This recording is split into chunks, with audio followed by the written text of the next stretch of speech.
What's up, sluts? Been reminiscing on our indestructible days when the party never seemed to end and we donkey punched the night away. I think the thing I miss most is still Chris. It's been fucking, 8 years now? This October?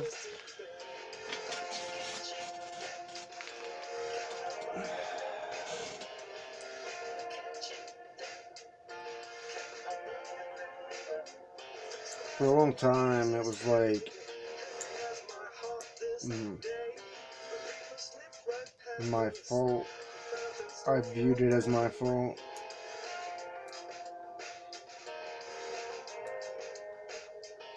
And in a lot of ways it is, but, obviously it's not. But, with Chris dying, especially after going through, like, Dawn killing himself, and then me and Chris going to Portland together over a mutual fucking disdain for everyone around us. He was the only person that accepted me for who I was. Not the only. I won't say the only one, because that is a big discredit to all of you who do. But he was the best at it. Because he recognized he recognized I was better with him. Like, I'm better with all of you. But that made him be better. And when you're trying to be a piece of shit, it's hard to be better with somebody. So, for a long time we had not issues with each other, but what has always been issues with ourselves, where you fuck over everything in the world because you're betraying yourself. It's hard to explain. But I don't know. I hurt my knee the other day playing with the kids at Zach's party, and it makes me think of how he had pain in his knee for fucking years, and them giving him transfusions and that infection building in his system, him getting his heart cut out and all kinds of shit. But it was like still addiction. Not, like it was an accident. It was a random event, a fucking car crash of all things, that took him out. And the reason I blame myself the most is because I should have made him come to the chapel with me and Reggie that year. This cat named Chris did come, but it was a different dude. I'm glad you came, it was cool. But holy shit, would this universe be different? I'm not saying Chris would still be alive. That would be cool if he was. But I think my reaction to it would have been different had he been with us. Because the whole time I was at the Demons and Deities party at the chapel, it felt off. Everything felt off. And I couldn't even connect with like Alex and them. It was the first time I was there in a long time, and it was like I noticed like the bodyguards and stuff, which is cool. That's fine. Um, or I don't, something. They were painting and stuff a lot of the time anyway, but he was dressed up. Alex was dressed up as Death, and Allison was too, kind of. She was like a female version, and they were skeletal, but he read from the Book of the Dead, which is why I call him Death instead of just a skeleton. But it all, instead of it being the passage it should have been, I took high offense to the whole ordeal. I don't know how else to say it.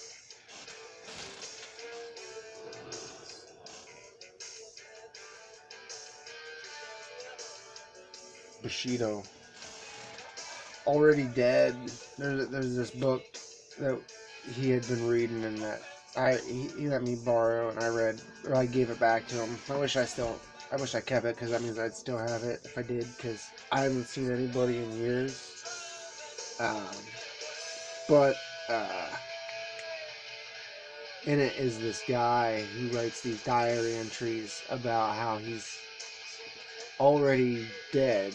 He's already died, and his consciousness moves into another reality where he isn't dead. So it's like every time we OD'd on heroin or whatever, it was like Bushido. It's like, yeah, we died, and now we're here. Like, it always continues, like you don't have time to mourn your own death. You're busy and living, especially when you're dead.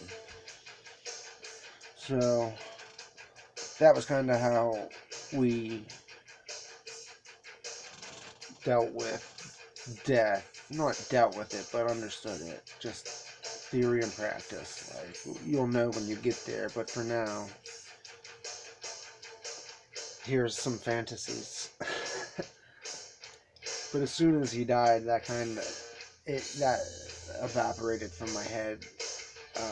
For years, I couldn't accept that I wasn't living in the same reality that he was. It was like, oh no, the world is fucked. It's all fucked. Might as well throw in the towel. Those thoughts didn't even cross my mind. It was more just that I was already working a job, which for the first time in my life at the time, it was just like working a night job for a fucking grocery store and just watching them throw food and shit away on a constant fucking, like, constantly. The shit that gets thrown away. It just wore me down emotionally. And then Chris died.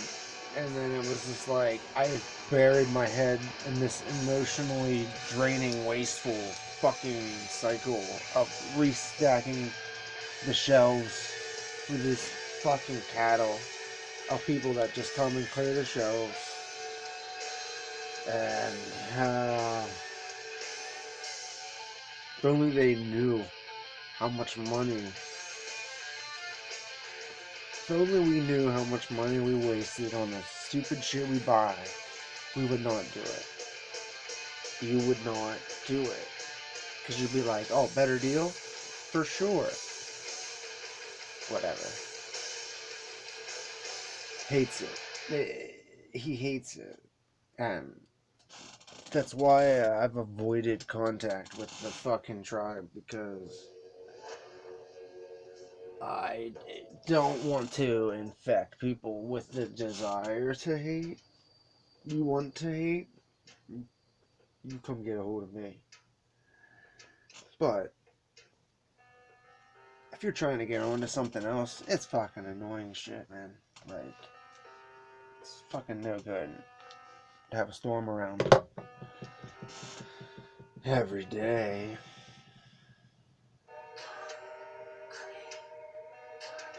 That's why I miss Fuzz so much, man, because we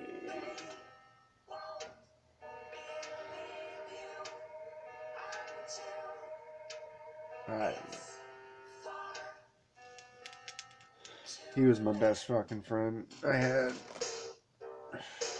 and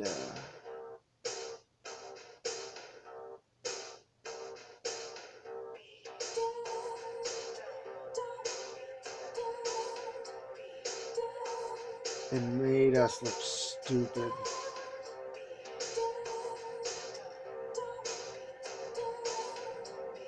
And that was unacceptable, I guess.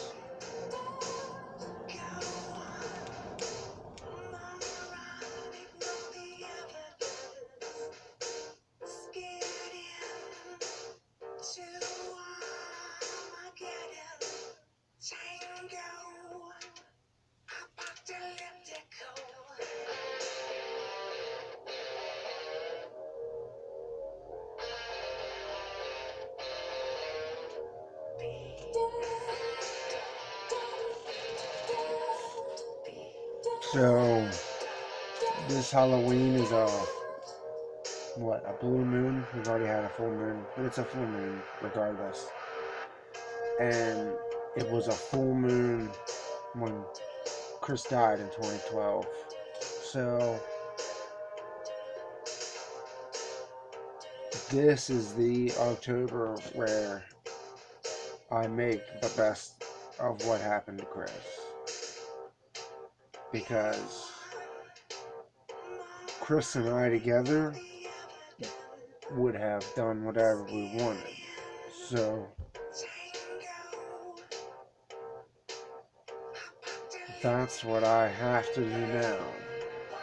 Or I might as well be dead.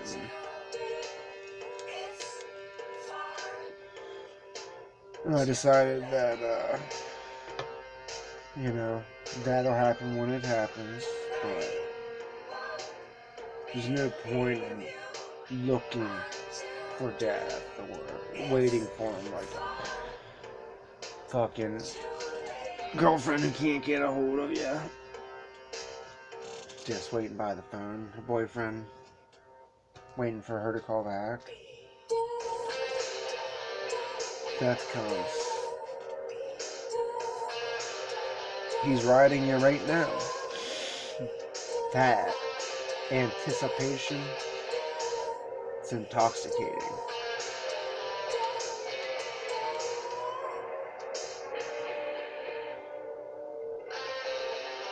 So,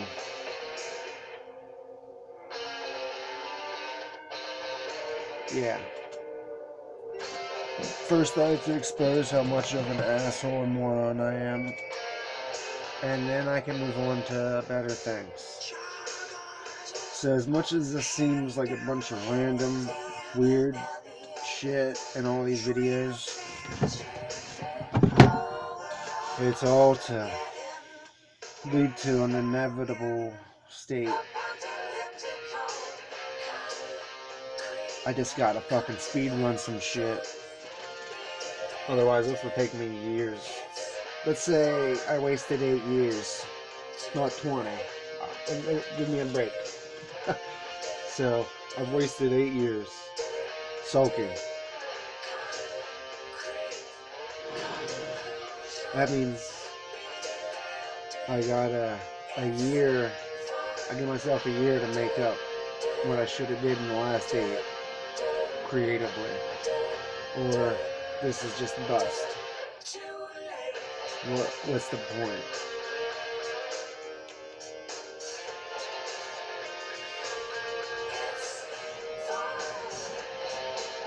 See that? It's always how it goes, though. You can count on me being fashionably late to the show. Exceedingly so. Unfashionably late. As in, is he coming? Is this a joke or is this serious, guys? Do you know? Is it a thing you think about? It's not your average chocolate bar. Smooth milk Is all this serious, or is all this a fucking joke?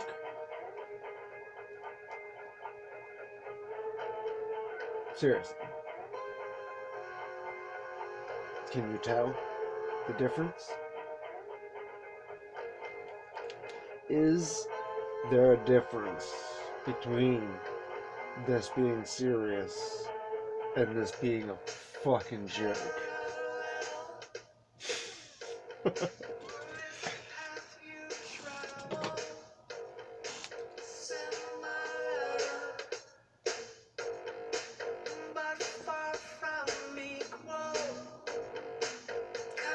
Contentious, glorious friction.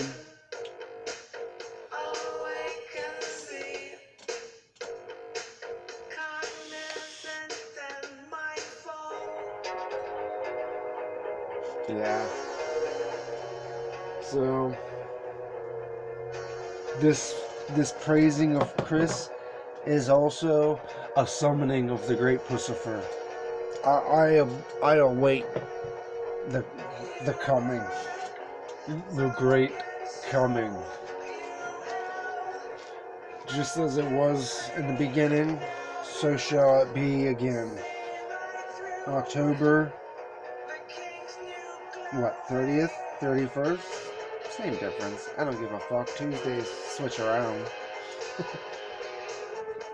We're gonna highlight this October period. This Pussiferian intelligence, and give her room to rise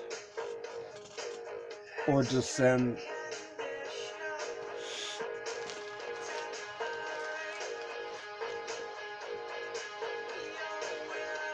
Descending down, down.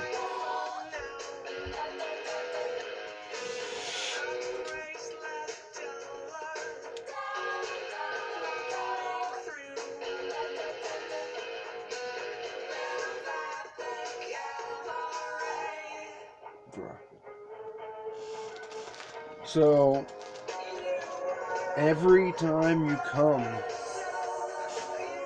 from here on out, as always,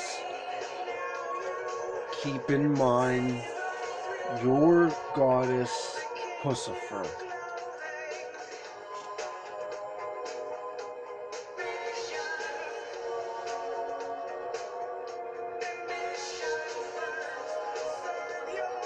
As you do this, she will assume form and function in your life. And as all intelligent parts of the algorithm, she will funnel you the information you need monthly. Okay? Just keep your eye on the prize. Guidance comes in synchronicities. She will reveal herself in the many-veiled, many-breasted daughters of Zeus, but always unto her.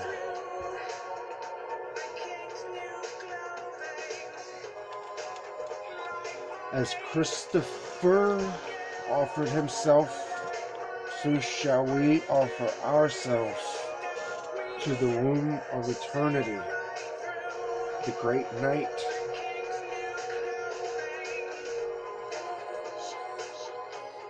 And she shall send her seamen to sail, searching for lost sails broken from sirens on the jagged rocks of the sea. All is not lost. You shall be abducted.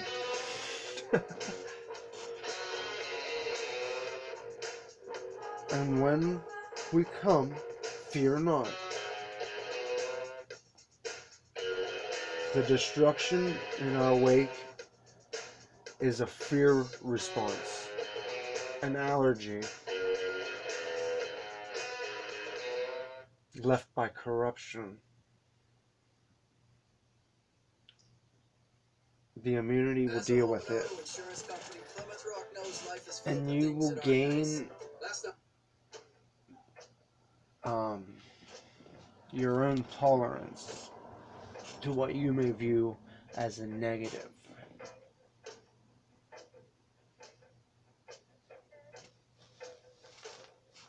As the scion of Uranus, I am here to teach all of the one path.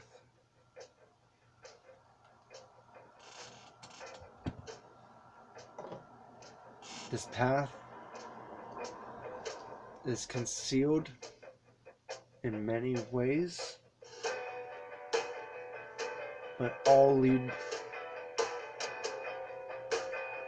to the same place.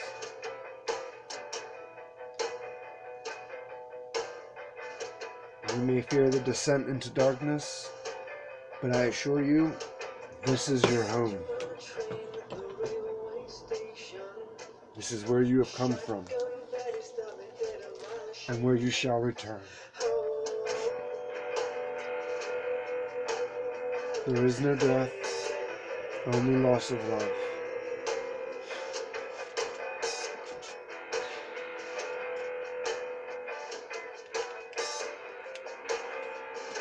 Once the doors of perception are cleared, you'll see this yourself.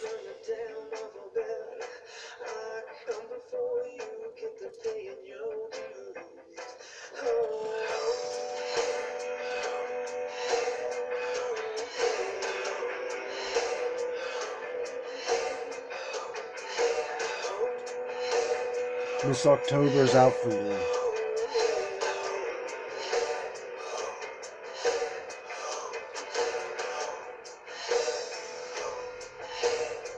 Know that she will break you. And in your shattering, you will find yourself and be free from all bondage.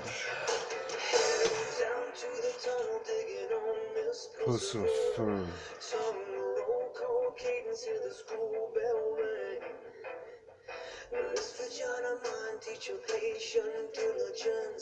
Keep the chain gang swing and make a catbird sing. Down this vagina mine.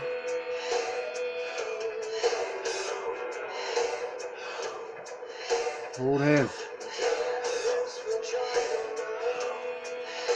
as we ride down this vagina mine together.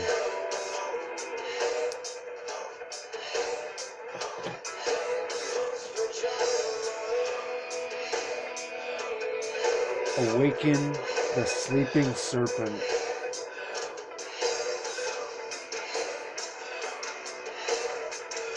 Kindle the fire.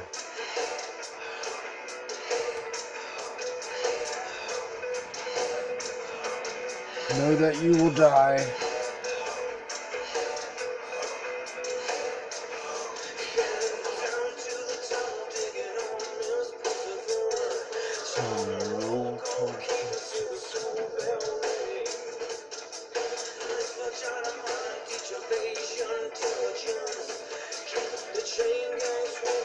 All men must die. Valor Magulis, right?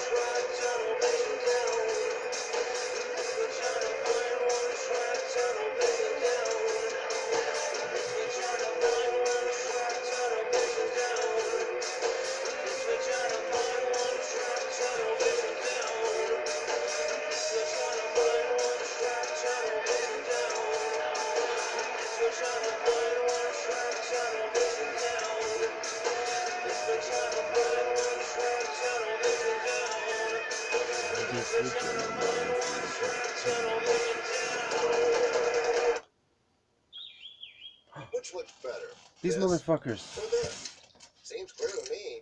Buy 2 pairs of glasses for just $69.95. He don't know where it was. And they'll throw in an eye exam for free. It's a savings of at least $50. Book an exam online today. So,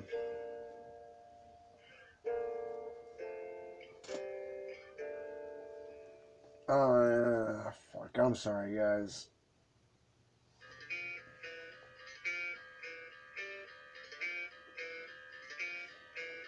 Sorry, I wasn't sorry. I guess. Sorry, not sorry? Is that a thing? Fuck.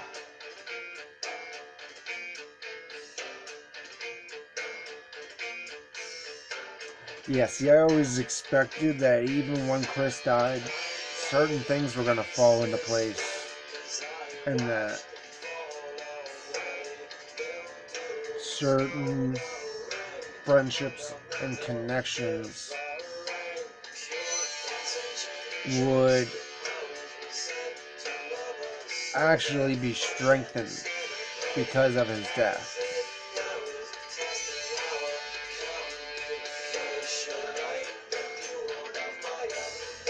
But it was silly of me to expect that to just happen without me putting myself out to people.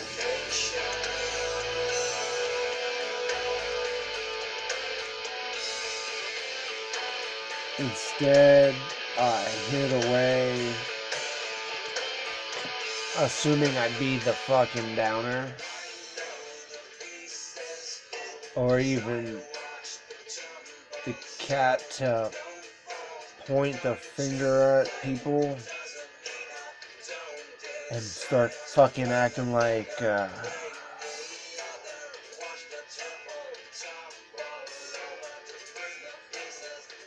as always, I was afraid of what I would say in the moment.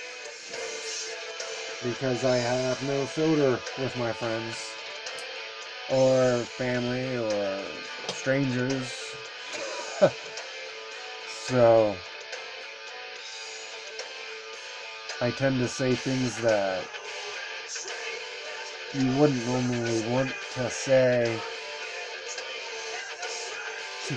in order to keep the peace. You would avoid saying certain things out of respect, or because you're friends with somebody, you wouldn't say that. But because I fucking the way I am, I view it the opposite. I view it, if you're my friend, I have to say shit to you. Because it's your fucking enemies who won't. It's people who don't give a shit about you. Not even your enemies. Because your enemies will say shit. Because they care about you too. They care about you suffering, at least. So. But your friends care about you not suffering. So. I just care about you understanding joy and suffering as two sides to this one thing, that if we could focus on that more, we wouldn't get so caught up in the highs and the lows. Which, yeah, the highs are great, but I mean, I don't know.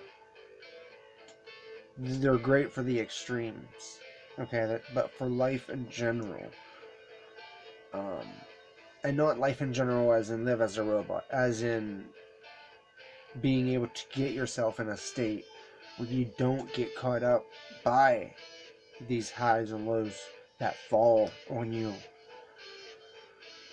like a storm, or give you fucking hot, like whatever. Just sick of it, because it's this mix of people that are like, fuck drugs, but also I need my coffee and my cigarettes and my Prozac, but and then there's this other group that's like, yeah, drugs are the way. Just avoid these ones. These ones really fuck you up. It's these ones, these are the ones. And it's just like, well, fuck, you just look at what you're both saying, like, or not saying. It's like, yeah, certain drugs in certain situations make you do that thing better. So yeah, coffee, nicotine, that's great for like working a 9 to 5 or writing or anything. You know, coffee and cigarettes is great for anything. But it's just a certain wavelength. You know, you take that same group of people chilling on coffee and cigarettes and give them like weed and alcohol, and they're gonna be not as a productive group. Okay.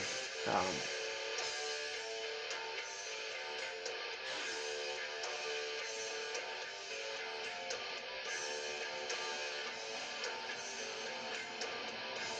but like,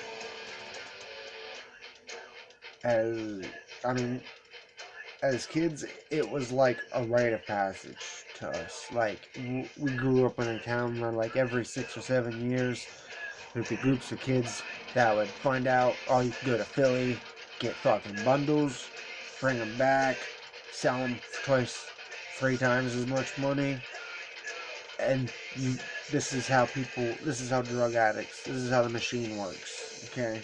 You have a deal here, you break that deal up amongst the fucking distributors, and you get a culture that is only feeding itself, though. All the money. I mean, you would not believe how much money I have seen my friends spend on drugs in my lifetime.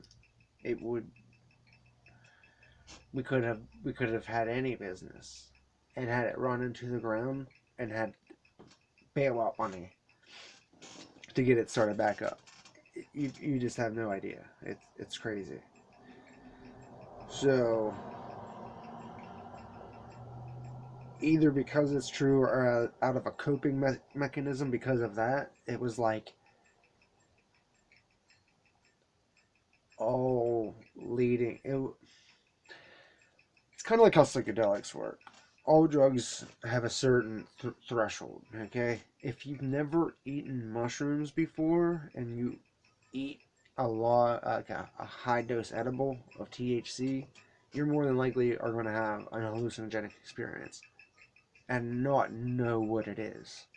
Now, if you've tripped before, you're going to know what's happening on the THC. Your brain has a threshold of understanding of a spatial experience people call getting high.